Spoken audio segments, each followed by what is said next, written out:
views and opinions expressed in this program are those of the participants and do not necessarily reflect the views of BronxNet or the program underwriters.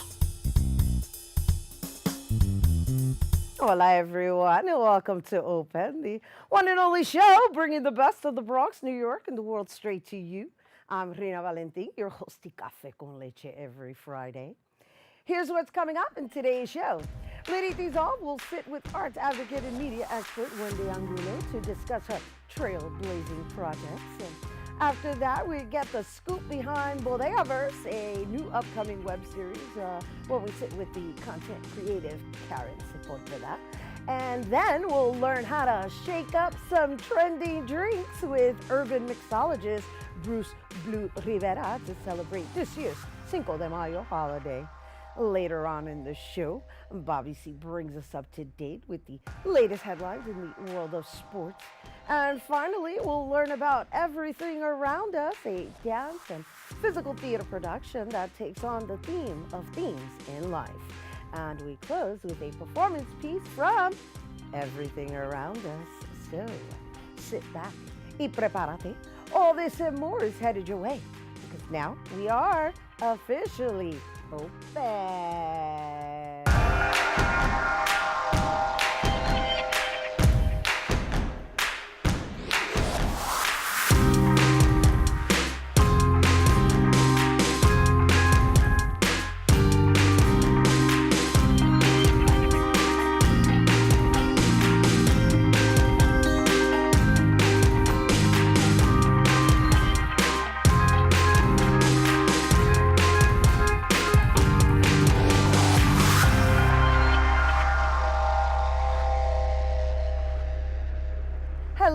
Welcome to Open, everyone. I'm Rhina Valentin, your host of Café con Leche for the next hour.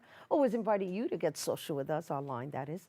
Tweet us and follow us on Instagram at BronxNet TV or like us on Facebook at Open BronxNet Television. And of course, don't forget while you're there, follow moi on Twitter, FB, Instagram, Insta Stories, LinkedIn. I'm still considering Snapchat, pero why not? It's Snapchat at Rhina Valentin.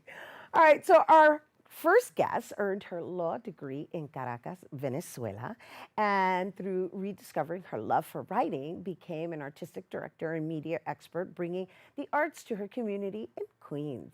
And through her production company, Wendy Angulo Productions, she has been able to converge and produce content that uses words as a healing modality.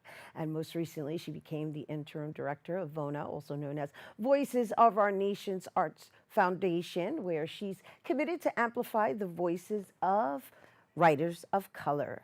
And joining us to share more, we welcome Wendy Angulo.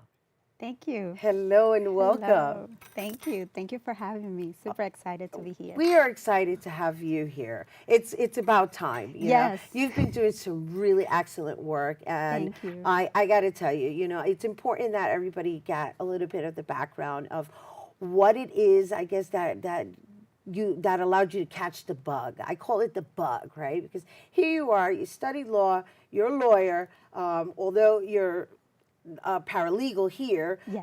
But you're a lawyer. And so there's that court aspect, that serious aspect, that corporate aspect of life. And then you kind of convert into being somewhat of an artist, right? Even though you're on the production side, you're still exercising artistry. What happened there? Well, I've been a writer all my life since I was 7 years old, and I always balanced the art with my corporate. And when I came to New York, I had that bug, like you said. I was invited to an open mic, and that's where I realized this is really my passion. So I'm going to pursue it, and it has been my side hustle, and now I'm moving to just do it 24/7. Just doing it all, that's what you do, like as your primary source of revenue. Yes, yes. I get it, right? Yes. Because when you're in this field, you kind of have to have your hands in a lot of places, right? So did you grow up in Venezuela? Yes, I was raised in Caracas, Venezuela, and I returned to the U.S. in 1998. So how was that for you, just transitioning? Well, it was a cultural shock, because for me, I always consider myself Latina, but then when you come here, you're like in a box, you're a box that you check. So that was a little shocking for me.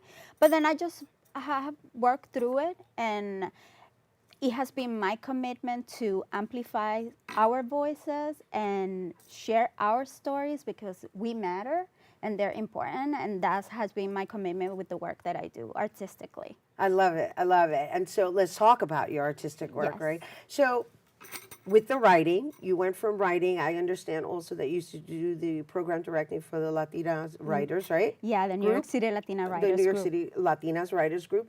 And then you designed your own production company. Yes. Right? And within your own production company, you also have the reason I chose to say that you use words as a means of healing modalities because the topics that you choose to, Yes. to produce. Yes, because I feel that at the end, pain, we all can relate to pain because we all have suffered pain, and we use art to interconnect with other people through the pain.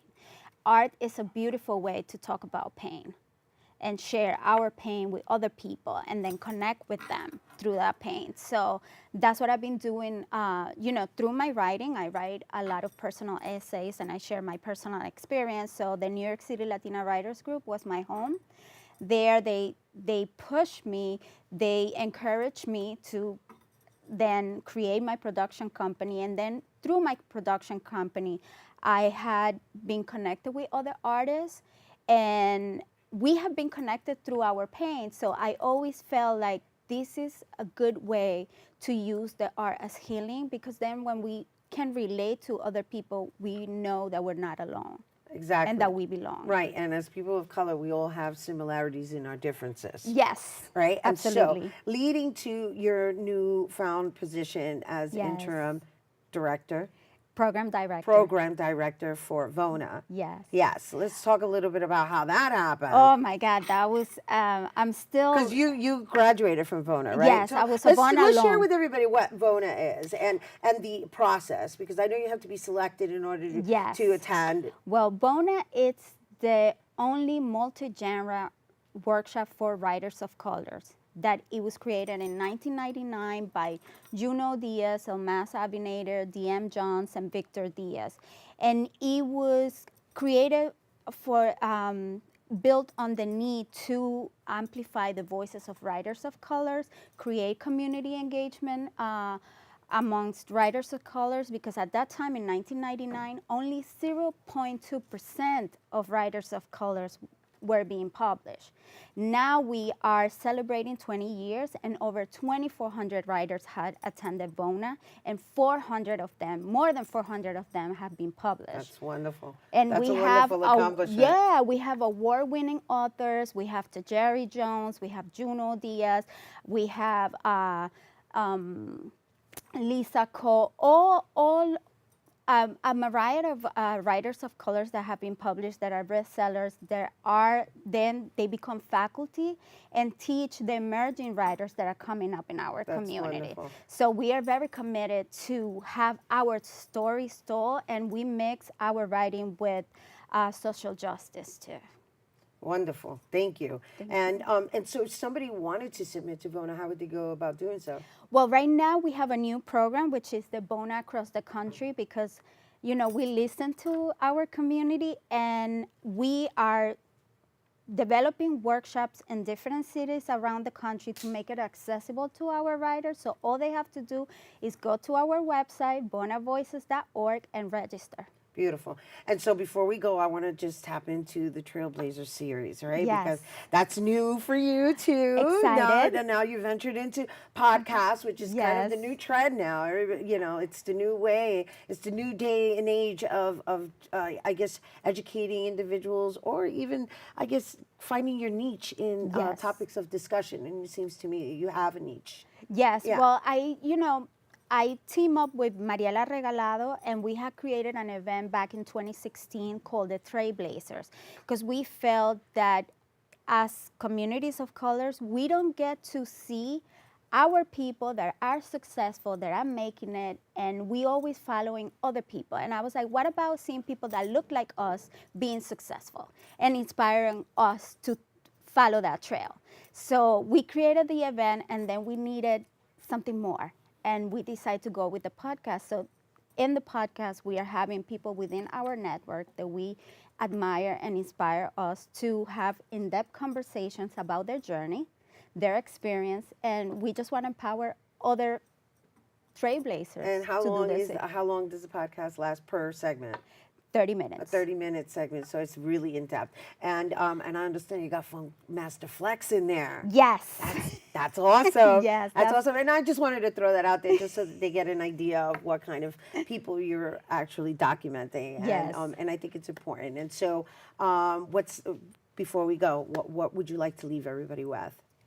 Well, I just want to let people know that it's all possible for all of us, and just follow your dream, but you have to do the work. It's not just dreaming, it's doing. It is doing the work, and it's also connecting with people like Miss Wendy Angulo, who's producing us. So be sure to check out her website. Thank you, Wendy. Thank you, Woo! Rhina. And you guys, once again, for more on Wendy Angulo's upcoming projects, make sure to check her out by going to WendyAnguloProductions.com. We have to take a quick break, but when we return, we'll hear about a web series shot in a Bronx bodega. Don't go anywhere. We'll be right back.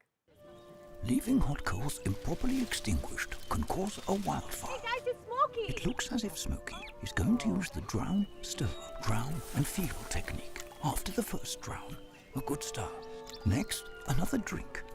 And finally, a close feel. Is it cool? Okay. Yeah. Hey, Smokey, catch. Oh, my bad, Smokey. Only you can prevent wildfires.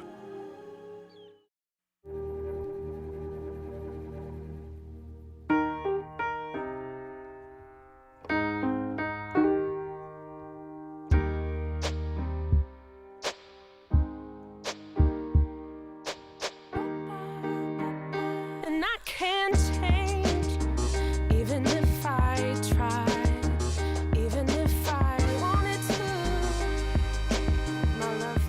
My love, she keeps me warm. She keeps me warm. She keeps me warm. She keeps me warm. She keeps me warm. She keeps me warm. We are neighbors and best friends. I love my sister. My heart doesn't see race. Love is love. Our family is no less than any other family. Love is kind. Love is patient.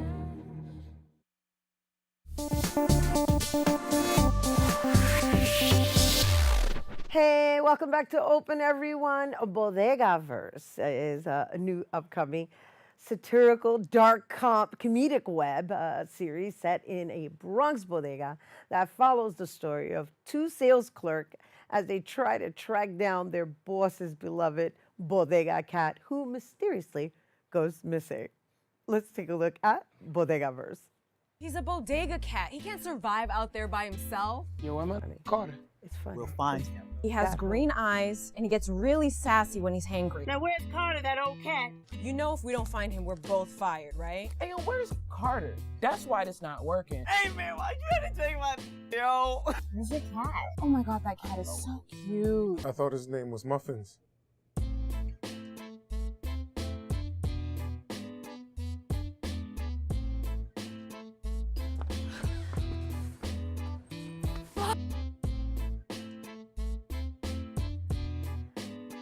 And joining us now to tell us more about BodegaVerse, please welcome creator and producer of BodegaVerse, comedian Karen Sepulveda. Hi. Hello. Oh my gosh, this is so fun. Yay. Thank you. Welcome. I'm very excited to be here. We're very excited to have you here. Love the title, BodegaVerse. Thank you. Love the concept of looking for the bodega cat that's missing because every bodega in New York has a cat. Has a cat, an icon, truly.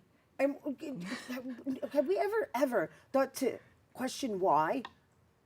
I mean, I don't question it. It's a New York trope. It's a New York mascot. You know, the bodega cat is meant to be there. But it's very interesting the past couple of years how things have changed, and bodega cats have been being removed from stores either willingly or, you know, taken unwillingly. Or so- taken, right, or snatched, yeah, right? Or And so snatched, cat that's funny. snatched. She's like indirectly going, well, you know, there might be these aspects within the story. So first of all, what made you come up with this concept of the bodega cat missing? It's hilarious. Thank you. Well, my friends and I, we're all sketch writers. We really wanted to work on writing something about sketches through the perspective of the POC lens, the person of color lens. So there are all these cult classics that we are not represented in. Classics like Clerks, Scott Pilgrim, and I really wanted to create something that amplified that, but in a POC lens. So my co-writer, Mamadou Ndai, who's also a comic, he's amazing, he and I wrote it together, and he was so there with me on the story and like wanting to add more to the story, wanting to keep it true to New York and being a person of color, but also the comedy, like it's a cat and it goes missing, but that's what drives the series forward. It's hilarious. It's hilarious because I'm Thank you. curious to know. It's like, okay, so what exactly, where do they go with this if they never really leave the store, right? Because the whole premise is in the store, but yet you're still looking for the cat, and everybody's looking for the cat. Everybody asks for the cat. I just saw a little preview of it. Yeah. And so it becomes a question of like, okay, so how are you really trying to resolve the matter?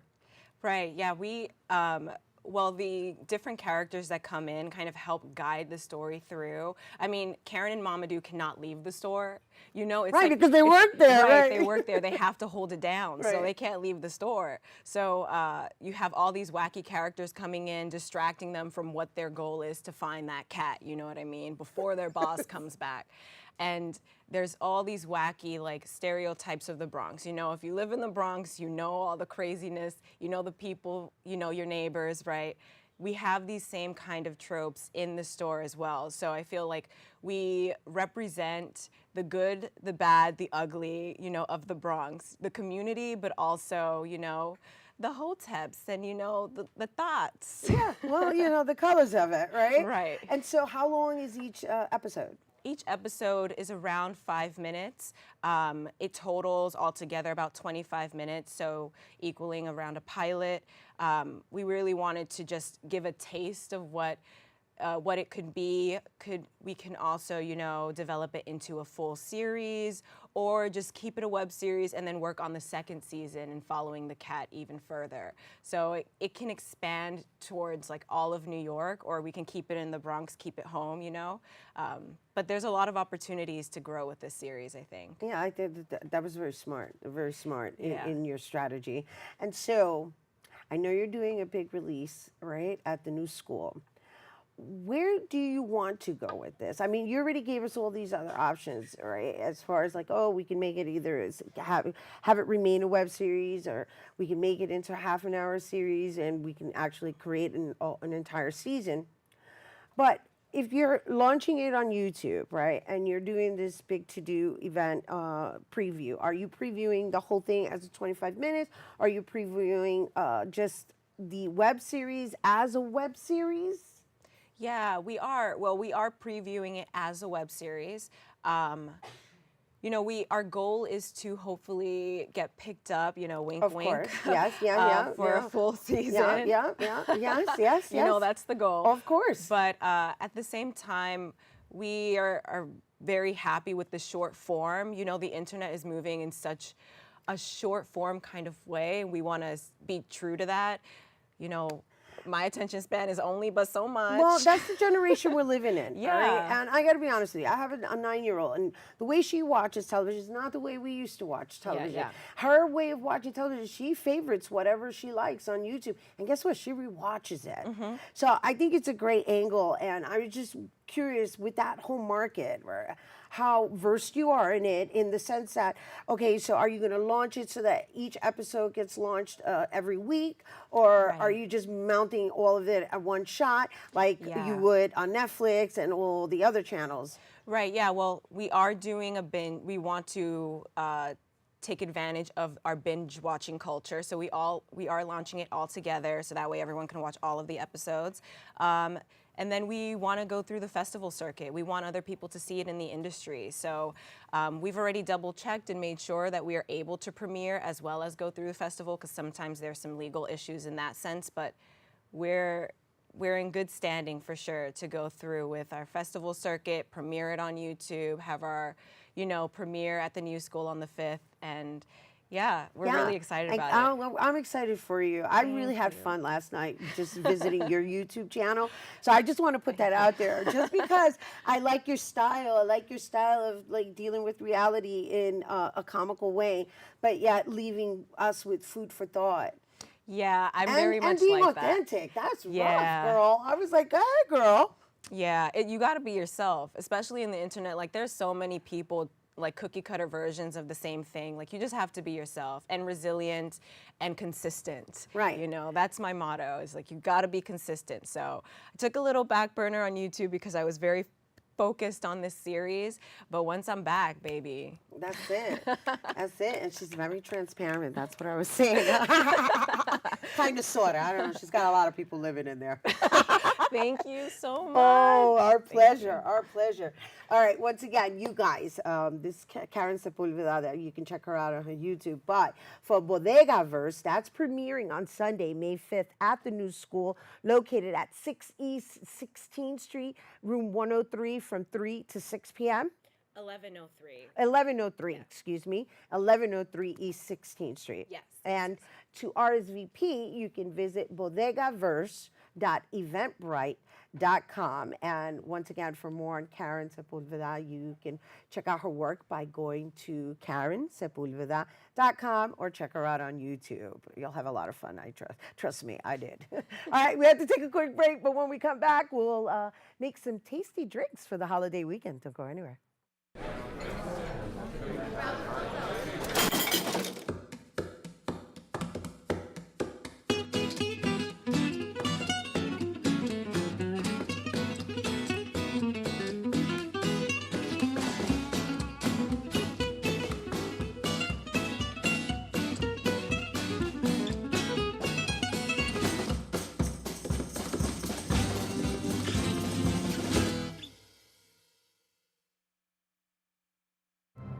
Behold, the angry giant. Behold, the angry giant. Behold, the angry giant. Behold, the angry giant. It only takes a moment to make a moment. Take time to be a dad today.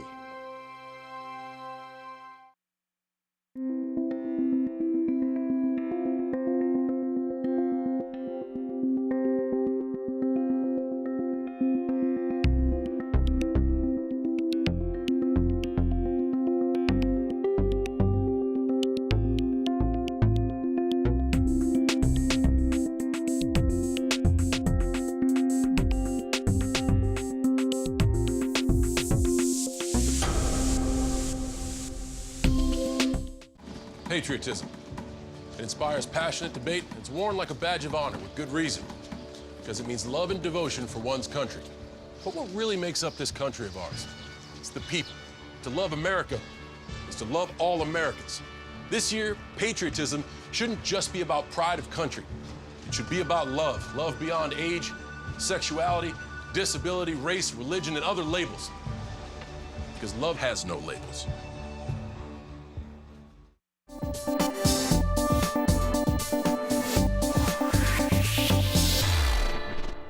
Hey, welcome back to Open, everyone. You know, we always inviting you to get social with us. That's right. Tweet us at BronxNetTV, and while you're there, tweet me too at Rhina Valentin. So, you know, everyone loves a cool and refreshing drink, especially on a nice warm day. Hopefully they will stay. While Cinco de Mayo is the celebration of Mexico's military victory over the French forces of Napoleon III, in the U.S., it's become a time of gathering. And so our next guest is going to make some cocktails and mocktails for us to enjoy this Cinco de Mayo weekend and, of course, the upcoming summer season. He's known as the urban mixologist and has 18 years of experience when it comes to making drinks. He's a Bronx activist, and he also owns the Coffee Break Company. Please welcome urban mixologist himself, Bruce Blue Rivera. Thank you. Thank you so much for having me on this amazing show, especially for this exciting weekend we have coming up. Yes. Yeah, it's like tequila Christmas. So it is like a tequila Christmas. That's hilarious. And so what identifies you as a mixologist? Like, where does that term come from? Well, it was a name that was given me. I've competed in many competitions, and I actually work on the craft of actually creating recipes and actually just not bartending. There's another skill about the history and the education. I'm currently a brand ambassador for a tequila company, and I spend most of my time doing conventions and education more than the bartending side. Got it. That's interesting, right? In case anybody wanted to know, right? And so it's not all that fancy stuff. You do that fancy stuff? The fancy stuff is a talent that I don't possess. Okay, all right. But it is a beautiful talent. I never did really good with juggling. I just thought I'd ask you. I wanted to see if we were going to learn how to do that too. No, but you are going to learn something though. We are. I know we're going to learn something. So what are we going to learn today? So what we're going to do for you guys first is a lot of people are really, the margarita is the most famous cocktail in the world. So right now at Cinco, everybody goes in and everybody's kind of tired of having the same old margarita, which is kind of just lime juice and kind of sweetener. So what we're going to do is we're going to make it a little different. I'm going to make a passion fruit margarita for you guys, something different. If you guys are having a little party for Cinco or just kind of going out to a restaurant, what we're going to do is we're going to take organic Casa Noble tequila, a little bit of agave syrup, which is another sweetener option. You don't have to use sugar all the time. We're going to use fresh lime. There's going to be a test. Oh, there's going to be a test. I'm like, I got to make sure I'm taking all the notes. And what we're going to do I got it. We're going to take that, add it with a little bit of orange liqueur, and we are going to shake this up. Would you like to? You're going to shake up? Where's the orange? Yeah, I'll do the shake up. What's the orange liqueur? Orange liqueur, you can use Cointreau, triple sec. It's already placed in there for the show purposes. And then what we're going to do is we're going to finish off with a little bit of passion fruit juice. And what we want to do is just kind of bring that all together, strain it right here. And you have a passion fruit margarita. Very simple and easy to make at home. Something you can kind of invite friends over. Really nice, easy, and refreshing cocktail. Now, a lot of times some people say, well, I like the idea of having cocktails, but I don't want to have a hangover, or I don't want to drink, and they have all these misconceptions. So there's this thing called mocktails, which is getting kind of the feeling of having a cocktail without the alcohol. So I've created a special mocktail for you, and you're going to shake it up too. Oh, great. I'm looking forward to that. Grab your shaker. We're going to work together on this one. Oh, gosh. He's putting me to work. He's like, I hope you remembered all the notes. All right. No. Except we're striking one This is aspect different. of it. Yeah, we're not using tequila. But this one's going to be a little different. This is going to be a watermelon, lemon, and, lime and mint mocktail. Okay. So what we're going to do is we're going to take a little bit of watermelon juice. Go ahead. Watermelon. How'd you know? Watermelon juice. There you go. I love watermelon. Oh, we're about to see. And you're going to let's put that down, and you are going to squeeze some fresh lime. Here you go. Go ahead. I like these instruments too. Very fancy. And what you're really doing in mocktails is you're bringing the flavor.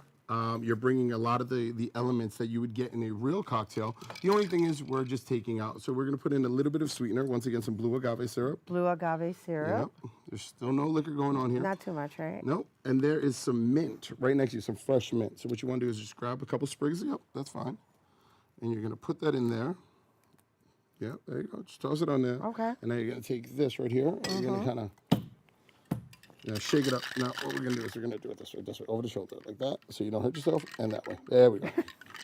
There we go. Yeah. you can tell I'm used to being served. All right, so there we go. It's nice and cold, so what you can do, we're going to remove that, and we're going to grab our strainer here. This is all you, so if it doesn't taste good, it's on you. Oh, goodness. So here you go. Then I have to take the downfall if it doesn't taste good. You definitely do. Here we go. There you go. And now the best part of making a mocktail is trying the mocktail. So would you like to give it a try? Yeah, I'm going to make it pretty. Of course, and that's another thing with garnish. If you guys are having a party at your house and you want to garnish, you can grab strawberries. You have different array of fruits. It really allows itself a lot of tropical fruits. So be creative with it. Use different fruits that you like, guava, papaya. So let's see what you think. All right. Straight from the mixologist. Wow. Wow. Let me see if I can describe it, because it isn't just a juice flavor. It has it has a cocktail flavor to it, except there's no alcohol. Yeah, and then also a lot of people want something a little bit lighter. Let's say those really summer days, if you want to continue. You can also take your mocktail, and see, we're going to kick it up a notch, and we're going to add a little bit of club soda, a little seltzer, and now you have a spritzer, almost like a wine spritzer for the summer. Very nice. Mocktail spritzer. Mocktail spritzer. All right, so how do you come up with the combinations? Like how do you do that, right? Right now you gave me watermelon juice, lime, And mint. a fresh squeezed lime, and mint. How do you know what to combine? Well, it takes a lot of time, just like any craft. You learn, you practice, you look at different flavor profiles, and you kind of see what works with different blends. And you'd be really surprised, just like in cooking, it's actually very similar to building a meal. You know, you put a little salt, a little adobo, and all those things come out with a different flavor or taste. So that's the same thing. It's really just building recipes and trying, and it's fun. You get to try a lot of different foods and fruits. Do you have recipes available to people? Yeah, most definitely. Actually, if you go to the urbanmixologist.com, there's a couple of recipes. Also, they've had a couple recipes published in Edible Bronx, liquor.com that I've created. It's really fun, and I think that's the one thing. I think a lot of people are intimidated by the party and what am I going to serve them. Have fun and really just kind of get creative, because you know what? What's the worst thing that can happen? It doesn't taste good. Exactly. You make another one. Right. That's it. Yeah. No harm, no foul. Oh, I like that. I like that. So before we go, you know, I'm the Café con Leche, so we just really briefly, we got to just mention your coffee company. I've been very blessed. I'm a Bronx native, and I own a coffee company, a coffee shop, a local coffee shop called the Coffee Break Company in Throgs Neck, 3217 Phillip Avenue. It's a little different. It's not like the big chain coffee shops. It's something a little bit more community oriented. We have a free literacy program for children. We give away free books. We also have an open forum, which I would like to invite you to one day, called Coffee With. And you sit and you have coffee with people, and they get to ask you whatever they want. Oh, I like that. Just an intimate scenario. Oh, we're definitely going to do that, and we're going to talk about it off air. Yes, Oh, no, because it's perfect. I'm the Café con Leche every Friday morning. That's it. I would love that. So do you prefer to be called Bruce or Blue? My birth name is Bruce, but over many, many years, Blue has become the name that I use, so it really doesn't bother me either way. So, but everybody pretty much knows me as Blue. All right, well, I'm going to toast you off Enjoy. as in who you are. Here's to the Urban Mixologist. Thank you so much. Thank you. All Happy right. Cinco de Mayo. Oh, right. And happy Cinco de Mayo, mi gente. For more on the Urban Mixologist, please make sure to visit him on Instagram at Urban Mixologist and Blue York City. Stay tuned, because Bobby C's weekly sports roundup is coming up next. Salud.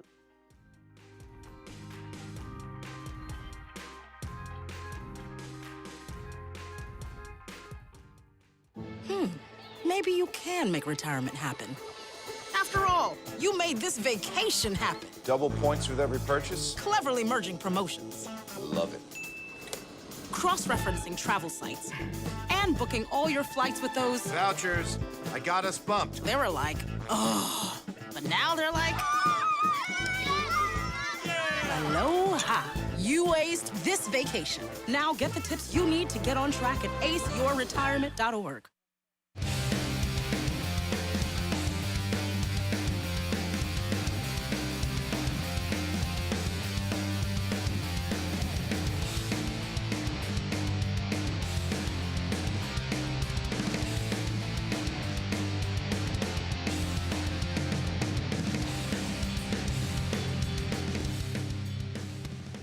In the sports world will be on the Kentucky Derby Saturday. One of the greatest events in sports, combines fashion, food, and fun. But make no mistake about it, the focus of this iconic event is on the horses. Meriwether Lewis Clark, named for his famous grandfather, wanted to recreate England's Epsom Derby on his home turf. The influence from across the pond can be seen in, for example, the sea of big fancy hats at the Kentucky Derby each year. I gave you my pick on Monday's Open today. To celebrate the race, I'll get you the best 7 finishes of all time. Lucky number 7. Throughout history, there have been some great Kentucky Derby finishes, from nail biters to wins that cemented horses in sports history. Coming coming in at number 7, Broker's Tip. That was 1933. And the footage showing this race from almost a century ago, you can see the jockeys playing dirty when they near the finish line as Head Play and Broker's Tip galloped for the win. The two jockeys started to do anything they could to get ahead, including pulling on legs and bridles, even whipping each other to gain the advantage. It would be Broker's Tip's only win in the Derby. Flash forward 20 years later, 1953, and it was Dark Star. More cool names from the horse racing world. Native Dancer, nicknamed the Gray Ghost, was the clear favorite to win in 1953. However, Native Dancer was roughed up shortly out of the gate, and Dark Star leaped ahead. Even though Dark Star was a 24-1 long shot, he won by a head. In the 5th spot on my list of the greatest Kentucky Derby finishes, I'll take Charismatic's photo finish in 1999. Charismatic needed every moment of the race in 1999 to edge out Menifee by a hair. As so many great finishes do, this one would create a rivalry between the two horses. Perhaps even crazier, Charismatic and Menifee didn't even look like they should have been in the race. Cat Thief and Worldly Manor were out in front, but Charismatic took control down the stretch. Menifee made a remarkable late kick that ended up coming up just short, and Charismatic won his first of 2 legs in pursuit of the Triple Crown. He did not win at the Belmont Stakes. In more recent history, the 4th spot is Mind That Bird's comeback in 2009. Mind That Bird was another horse that was conservative out of the gate, but with a strong final push gave us one of the most thrilling victories in Derby history. Mind That Bird was distinctly part of the pack coming around the final turn, and what followed is one of the most outstanding kicks the Derby has ever seen. It was by no means a wire-to-wire win, but Mind That Bird managed to break away from the pack and turn in what would be a dominant victory after being in last at one point in the race. The horse would win by nearly 7 lengths after opening at 50-1 odds, making the insane comeback a massive upset as well. The NBC announcer didn't even notice the horse's winning lead until Mind That Bird was 3 lengths ahead. Mind That Bird was the longest odds horse to win the Derby in more than 85 years, according to the BBC. Coming in at number 3, Grindstone wins by a nose in 1996. Grindstone had an utterly insane race, jockeying for position down the stretch. The two horses, Grindstone and Cavanier, were still part of the pack coming around the final turn when Cavanier jumped ahead on the inside. Just when it looked like Cavanier might have the win locked up, Grindstone came screaming around the outside in a dead sprint. The finish was so close that it couldn't be called immediately, but it turned out that Grindstone edged out Cavanier by a literal nose. Not a snout, a nose. Grindstone's comeback is one of the most impressive in the Derby's history, mostly because of how late he turned it on. The 2 spot belongs to a horse that means a lot to me, having chronicled his Triple Crown pursuit right here at BronxNet all the way to the finish at the Belmont. American Pharoah began that Triple Crown pursuit in 2015 at the Kentucky Derby.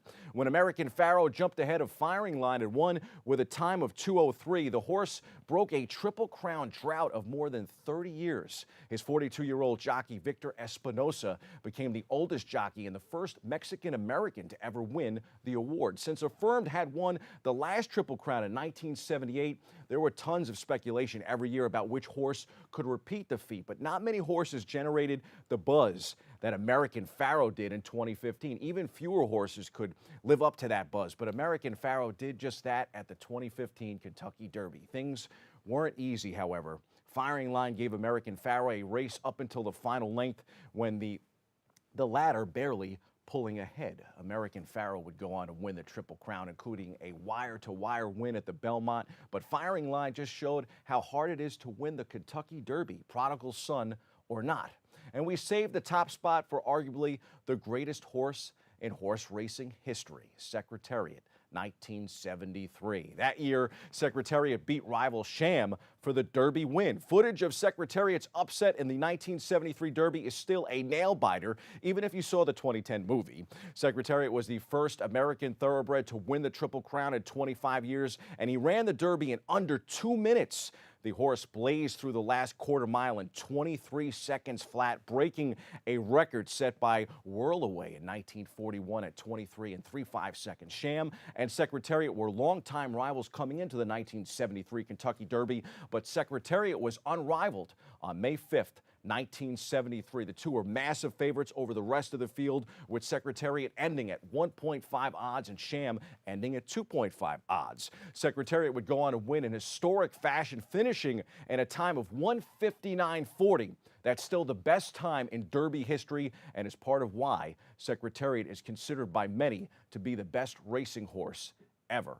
The Derby win was Secretariat's first en route to the Triple Crown. Sham would finish second at both the Derby and the Preakness Stakes before finishing fifth at the Belmont Stakes. That's my list. Let me know what you think. Hit me up at The Voice Bobby C on Twitter or Instagram. Share your list. Give me your pick for the Kentucky Derby. Will a horse challenge for the Triple Crown again this year? And remember, while Omaha Beach is the favorite, I'm betting on Bob Baffert, the Hall of Fame trainer of Triple Crown winners American Pharoah in 2015 and Justify last year, 2018, has 3 horses in the Kentucky Derby this weekend. The most promising might be Game Winner, winner of the Breeders' Cup Juvenile in 2018 and runner-up in the Santa Anita Derby this past April. His other 2 horses, Roadster, the winner of the Santa Anita Derby, and Improbable, a son of City Zip who is looking for his first win as a 3-year-old, are among the top betting choices. I'll take Improbable because the sport and the Kentucky Derby itself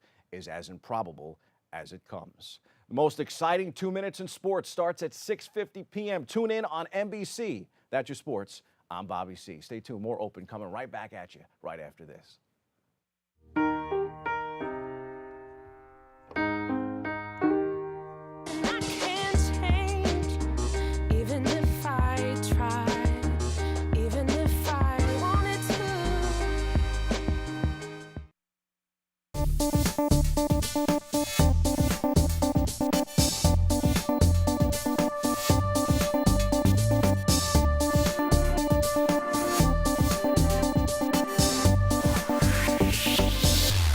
Hello and welcome back to Open, everyone.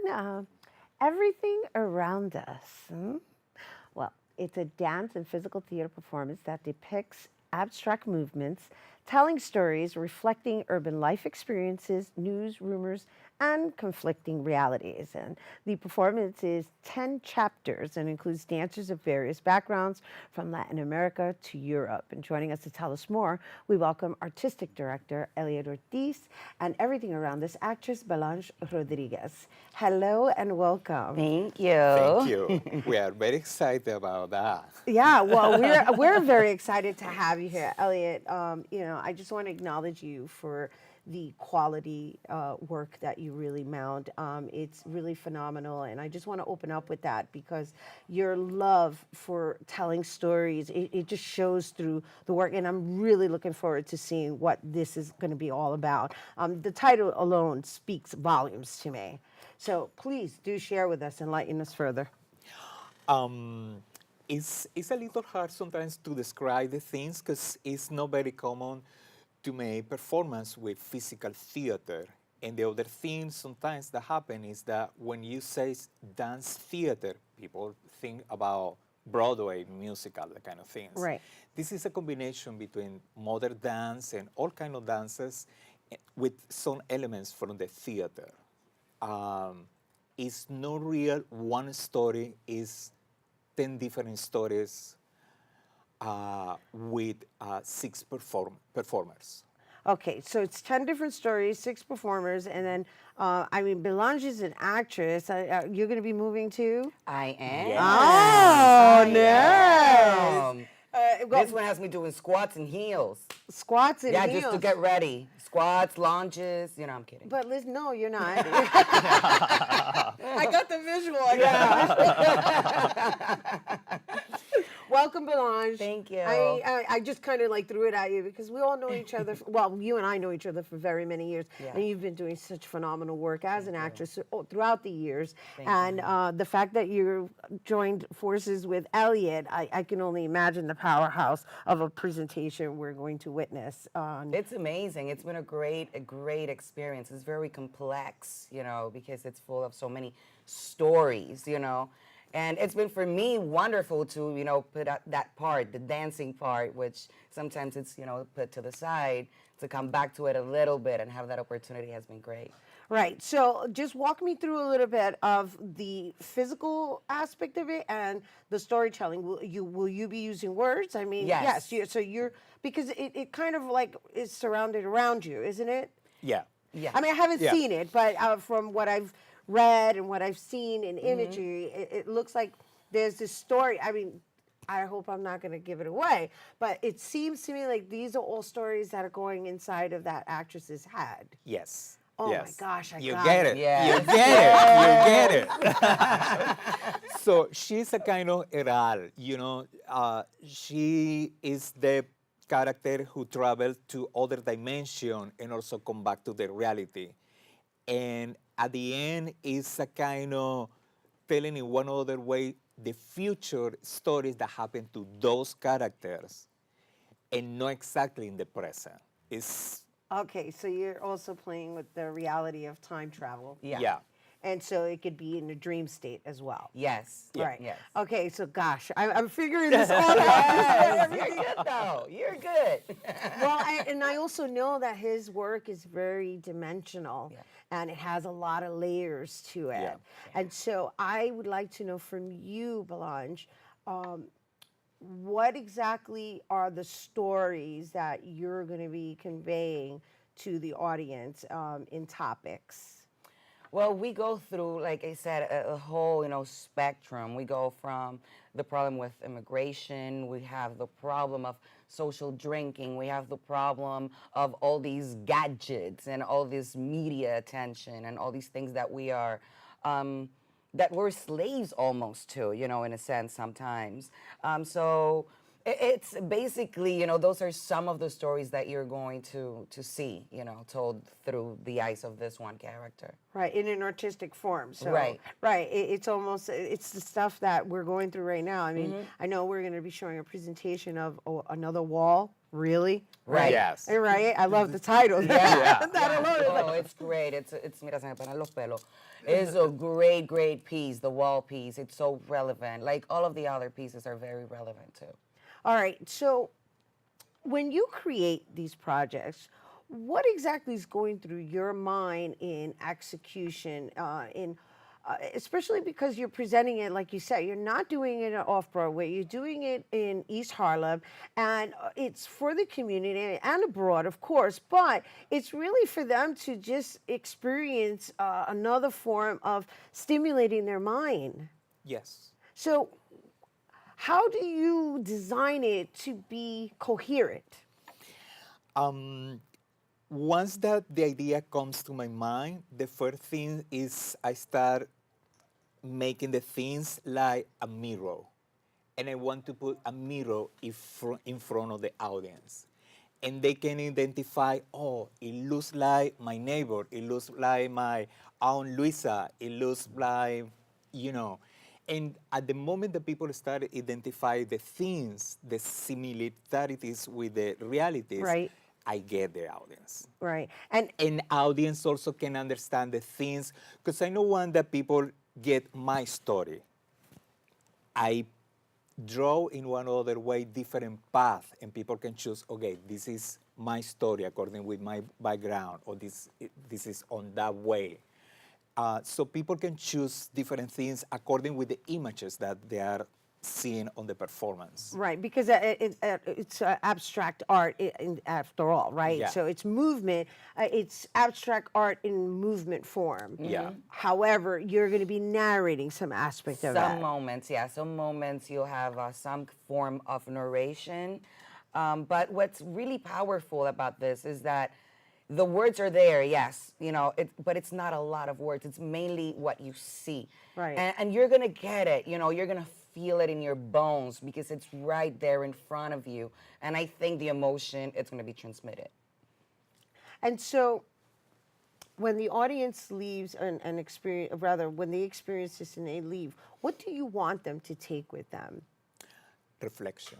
Reflection about Reflection. life, about how our world actually is, and reflection about how the role that you have in this world, in this society.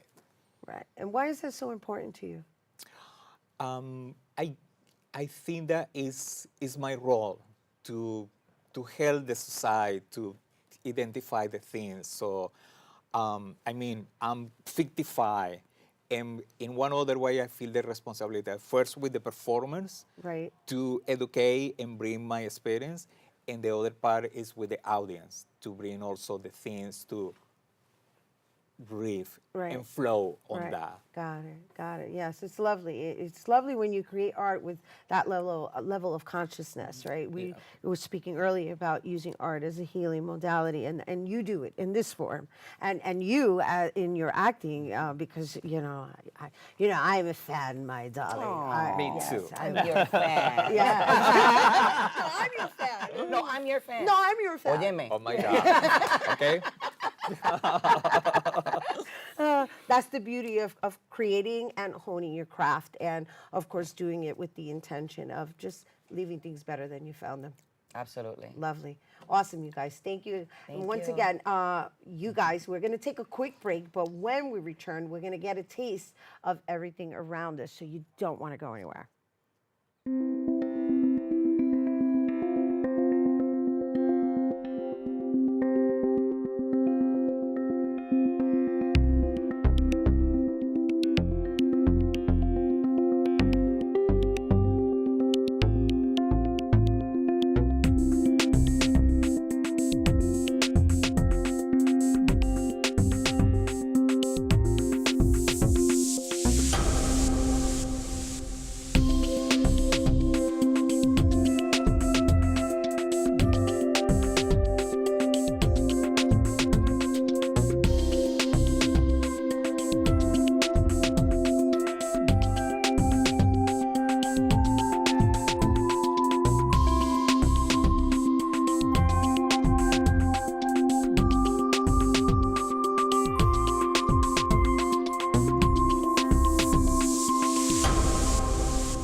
They call me Maxie, but I prefer tripod.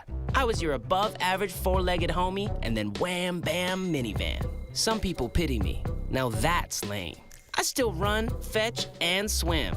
And the ladies love me. I'm the ultimate wingman. Just don't ask me to high five.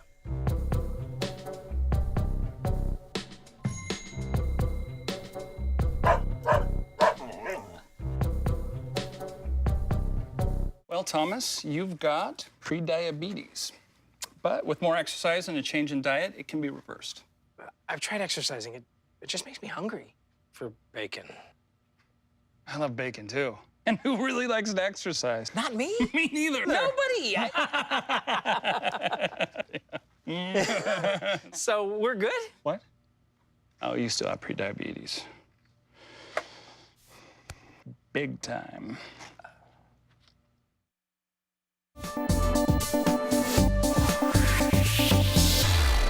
Hello, everyone, and welcome back to Open. It's now time for this week's Open Artist Spotlight.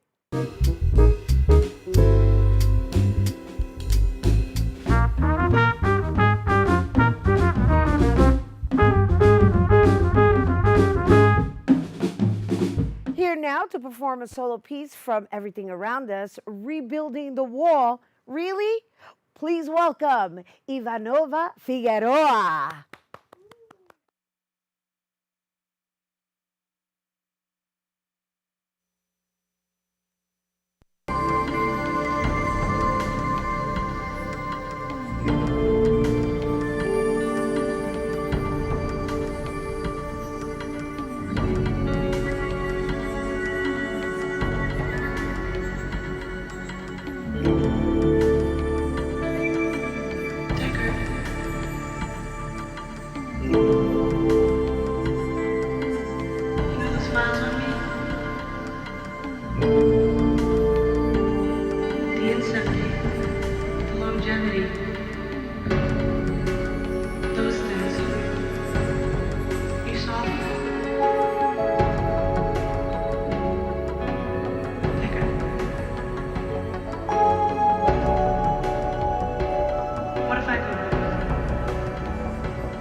Ivanova. Did I say that right? Yes, that's Yes.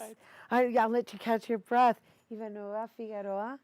That's from Everything Around Us. What is it? Another wall, right? To build another wall, really? Really? Really, is again, we are seeing the history repeat itself, and then here we are, as a female, representing the justice and fighting against that because we are in a new rebuild the justice. I just want to make sure that they hear you. I know you're still catching your breath, and my apologies for just shoving a mic in your face. It's just that it's so fascinating, right? And I got to be honest with you. I'm going to talk a little bit so that you can catch your breath. The way you moved and the sound of the music and the expressions in which you chose to really share, I don't know if it's fully choreographed or it's semi-choreographed and then improvised as we move, but I could feel the sadness in the piece. Yeah, it's like that submission and the resistance to it and the fighting against through it. It's like almost like a transformation during the piece. So they start very sad and fears-led, and then in the end, it's kind of like facing something. Right. And fighting against something. Beautiful. And it's supposed to be the justice, and Elliot just happened to choose a female for that. Got it. I love it. I love, why wouldn't he use a female for it? Of course. All right, resistance. That's what this is all about. Once again, you guys, Everything Around Us, thank you again. Thank you. Everything For Around having Us us. is being performed on May 10th through May 18th at a museo, at Barrios Art Space, located at 215 East 99th Street, and the shows begin at 7 p.m. And also, I want to mention on May 11th, I will be moderating an audience interactive dialogue post-show to discuss your take on Everything Around Us. And for ticket information, you can visit d10projectnyc.com. That is our show today, mi gente. Thanks to all our guests for coming through, and to you, our viewers, for tuning in. If you missed any part of the show, you can check out the recablecast tonight and 24 hours a day at BronxNet.tv. I'm Rhina Valentin, and from all of us here at Open, may the universe provide paz, prosperity, y amor, and happy Cinco de Mayo weekend, everyone. All right, so can we have the music so we can...